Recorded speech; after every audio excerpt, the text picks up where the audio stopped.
Gil's arena kept Sheryl Swoopes in check as she tried to spread her anti-Caitlyn propaganda once again. Sheryl Swoopes is known for her hot takes. Over the past few months, those takes have gotten even more absurd. Now it has gotten to the point that she is regularly getting called out by other players and media members for her horribly biased takes. And what makes it even worse is the fact that most of her takes revolve around Caitlin Clark. It's almost as if she can't sit in front of a microphone without throwing shade at Caitlin or trying to downplay her accomplishments. Now it seems as if she is trying to change the meanings of words in order to give her narrative some validity. But fans are not that slow. Now by the end of this video, you will see why Gilbert Arenas was right to call out Sheryl Swoopes. Caitlin Clark is putting together the greatest rookie season in WNBA history, and by doing so, she is also making her haters look foolish. One person who has been hating on Caitlin since her college days has been Sheryl Swoopes. Her WNBA career was legendary, but newer fans know her as Caitlin's biggest hater. She has taken every opportunity to either ignore, downplay, or discredit Caitlin's achievements. However, you simply cannot deny what Caitlin has been doing. In a short period, she has already rewritten WNBA history. But Swoops is doing just that. She is denying the fact that Caitlin has had an incredibly dominant rookie year. What I said was I didn't think Caitlin or Angel would come into the league and dominate immediately, which I don't think either of them did. Let's look at the facts. Caitlin has done the impossible and turned around the Indiana franchise. Indiana already has as many wins this season as it did a year ago and is tied for the fourth most victories in the league since the start of July. She has also etched her name in the league's historical record. Against the Seattle Storm, she set the record for most assists by a first-year player, passing WNBA legend Tisha Penicheiro with 12 games to spare. She also has the most assists in a single game, dishing 19 dimes. Along with the record for the most consecutive point-assist double-doubles in a rookie season, the most double-doubles by a rookie guard, the first rookie to record a triple-double, the single-game leader in three-point field goals made by a rookie, and she is the youngest player to record a double-double with points and assists in back-to-back games. However, that's not considered dominant. Swoops even tried to argue that Caitlin's individual stats weren't that impressive. But Gil and his co-host couldn't sit around and hear Swoops' horrible take. Numbers. I don't look at the dominating factor being numbers. It's what you're doing on the floor. And those numbers would change if the factors on the floor changes. If you make that layup, the stats change. If you swing, I get a layup, stats change. These are factors on the floor that we don't get to see. However, it seems like Swoops got her feelings hurt after Caitlin surpassed her career high. And perhaps that is why Swoops has this anti-Caitlin agenda going on. And when everybody else, they're quick to throw stats, right? It's like, oh, well, this is what she did. Like somebody's like, oh, Sheryl Swoopes only scored 34 points in the WNBA. Caitlin scored 35. So you can't use stats when it benefits you.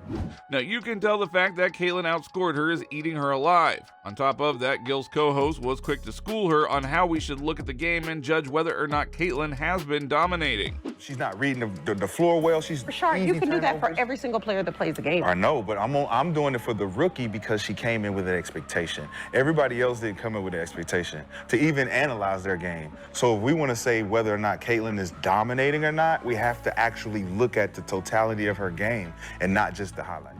It's kind of absurd to even have this discussion. Caitlin finished the regular season with a stunning 321 assists, surpassing Alyssa Thomas to become the league's assist leader.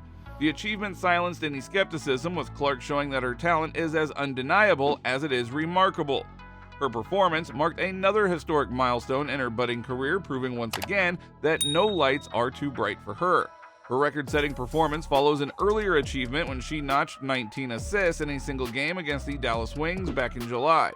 After averaging 24 points, 8.5 assists, and 5.2 rebounds per game in August, Caitlin was named the Rookie of the Month for the third time and August Eastern Conference Player of the Month. With this honor, Clark became the first rookie in WNBA history to earn the Player of the Month award. On September 4th, the Fever beat the Los Angeles Sparks in a 93-86 win, with Clark posting 24 points, 10 rebounds, and 10 assists, marking her second career triple-double. During this game, she registered her 100th three-pointer made, making her the first to achieve in a rookie season and the fastest player in WNBA history to do so. It took her just 34 games. It was also Clark's third straight game with at least 20 points and 10 assists, equaling Courtney Vandersloot's streak from 2017 as the longest in WNBA history. And those are just some of her accomplishments. She has also had some unbelievable moments this season. So clearly, Caitlin Clark has let her game do the talking in her WNBA rookie season. But still, all of this isn't enough for Swoops.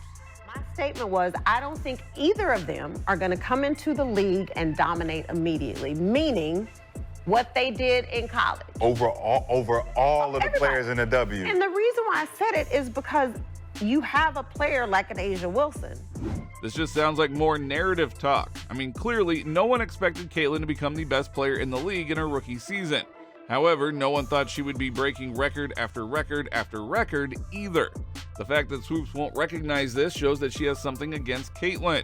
No other rookie in WNBA history has done what Caitlin has done. It's not going to be as easy as y'all think it's going to be. Right. But also saying, don't put all that pressure on these rookies, and just say Angel and Caitlin in particular, because that's who everybody was talking about. Like, don't put all that pressure on them to feel like they got to come in and do what they did in college. Now, pressure makes diamonds, and it is safe to say that Caitlin entered the WNBA season with higher expectations than any other rookie. Right away, people expected her to not only dominate, but carry the league on her shoulders. Most rookies come into the league and ride the bench for a while and work on their skill set. A few special cases might start right away, and then there are the ultra special cases who not only start, but make a big impact.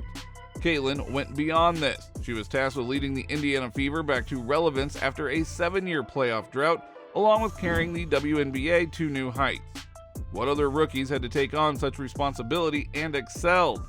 That is domination. And what it means to be a pro. Well, that's why I say she dominated from the aspect of her peers, which are the other rookies. I was the most dominant rookie that came in, and I dominated. But if that was explained like that, who was going to be the most dominant rookie? Exactly. Then that would have been easy. But it wasn't about the rookies. It was about all the talent in the league. So because she surpassed that. Again, Swoops is trying to argue that Caitlin isn't dominating because she isn't the clear-cut best player in the league. Well, that's just absurd. It's not like only one player each year has a dominating season. In the NBA, Nikola Jokic won the MVP. However, players like SGA, Luka, Giannis, and so on still had dominating seasons. Is she going to be doing what she does in college as a rookie? No. Is she going to be doing that at some point? Probably, right? Because eventually the skill set turns over. Absolutely. So if this is her rookie year, she only gets better. No doubt. You know what I mean? So without question. At some point she's averaging 20, whatever. And that is the scary thing. Caitlin has already shown that she can make quick improvements. She famously started her WNBA career setting an unflattering record. She scored 20 points in her debut game, but during that same game she also committed 10 turnovers, the most in a debut in WNBA history. The losses also piled up pretty quickly. Fever began the season on an 11-game and 20-day gauntlet littered with nationally televised contests against the best teams in the league. A 2-9 start when Clark had 1 double-double, 3 single-digit scoring games, and more turnovers than rebounds. No one really remembers the shaky start anymore, though, because of how Caitlin has turned around the Fever franchise. She has figured out the pro game on the fly. She leads the WNBA in assists with 8.3 and total points created with 1,012 via points and assists.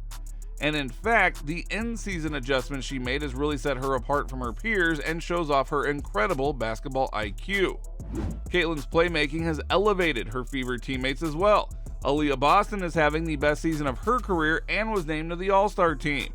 She also received the second most fan votes of any player.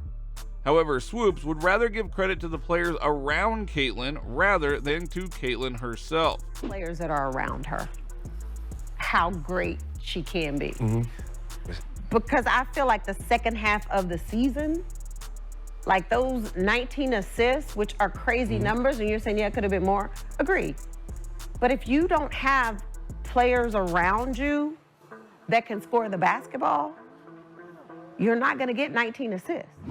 Now, of course, this isn't the first time that Swoops has done something like this. Earlier in the season, Swoops showed how petty she can really be when she decided to credit players like Lexi Holt, Kelsey Mitchell, and Aaliyah Boston, who have also been great since the team's return from the Olympic break, but there was never a mention of the Fever star point guard. She believes that Indiana will keep moving up in the standings if they're able to keep playing at this level, especially with Hull, Mitchell, and Boston's success. Shout out to Lexi Hull. I'm a big Lexi Hull fan. Watch her in AU. Lexi Hull shot the leather off the ball in their game against Seattle and just couldn't miss. Kelsey Mitchell is just stroking. She is just shooting the basketball. Aaliyah Boston, almost a triple-double. Conveniently, though, she forgot about Caitlin's historic record. Heck, Swoops gave Angel Reese a shout-out instead for losing a game. Before I get into that, I am going to say this. Shout out to Angel Reese, even in a loss. Listen, 20 boards. It's crazy. 20 boards. Say what you want to say about how she's getting all these rebounds. No, you can get 20 rebounds. I don't care if you're rebounding your own. Now, of course, this wouldn't be a Swoops video without her bringing up Angel Reese and giving her more credit than Caitlin Clark. So yes, she has to work on that. There are things Caitlin has to work on. My question to you is, where, not necessarily where do you rank Angel, but Angel's averaging a double-double, rebounds.